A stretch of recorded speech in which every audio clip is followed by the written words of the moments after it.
Century 21 et ses 915 agences immobilières au service de vos projets partout en France présentent Sud Radio Conseil de famille. Et c'est avec Stéphane Moller, bonsoir. Bonsoir Philippe Rossi.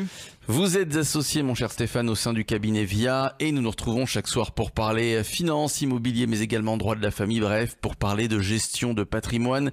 Stéphane, aujourd'hui, nous continuons notre saga autour des résidences de service. On a déjà abordé les résidences de tourisme, d'affaires, les EHPAD. Évoquons aujourd'hui avec vous, les résidences étudiantes. Alors abordons ensemble les résidences étudiantes. Alors acheter un appartement dans une résidence étudiante est effectivement une façon intéressante de démarrer des investissements immobiliers. Qu'est-ce qui caractérise ces investissements ? Eh bien, vous vous souvenez de la définition que nous avons donnée des résidences de service. C'est un immeuble dont les copropriétaires ont décidé ensemble de confier unanimement la gestion à un exploitant et dont le bail, d'une durée généralement de 9 ans, assure au propriétaire un loyer, quel que soit le taux de remplissage de la résidence. Ce dont, d'ailleurs, nous parlerons plus en détail dans une chronique ultérieure. Oui, intéressante façon de sécuriser des revenus. Et alors, quelles sont les spécificités des investissements dans les résidences étudiantes ? Eh bien, il y a probablement 2 ou 3 éléments notables qui présentent suffisamment d'intérêt pour que nous puissions nous y attarder. Le premier avantage est sans nul doute le budget raisonnable d'un appartement dans une résidence étudiante, souvent entre 70 et 120 000 euros. Acquérir un appartement de ce type implique un effort d'épargne de quel montant, Stéphane ? Eh bien, c'est un budget probablement accessible au plus grand nombre parce qu'un appartement de ce type s'acquiert à partir de 150 € par mois d'effort d'épargne. Autres avantages ?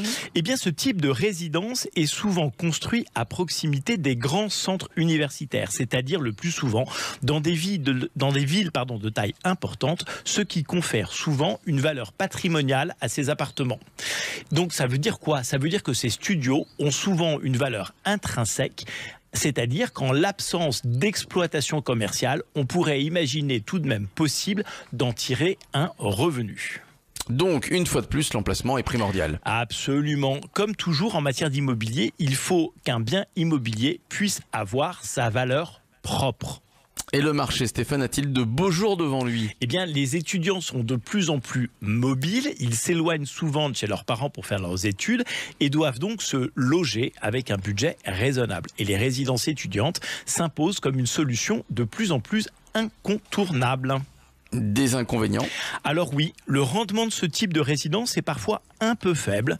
Et comme toujours, il faut évidemment un gestionnaire reconnu et rentable. Et 2, évidemment, privilégier des implantations à proximité immédiate des grands campus universitaires. Stéphane, on se retrouve demain. De quoi parlerons-nous ? Eh bien, on continue et on termine notre saga sur les résidences de service et nous parlerons demain des résidences services seniors qui sont encore un autre type de résidence de service. Et si vous avez raté les épisodes précédents, vous pouvez les retrouver sur notre site, le site de Sud Radio, sudradio.fr. Et puis, vous pouvez poser vos questions, comme toujours, sur le blog de Conseil de famille, conseil avec un s-2-famille.com. C'était Sud Radio Conseil de famille. avec Century 21 et ses 915 agences immobilières au service de vos projets partout en France.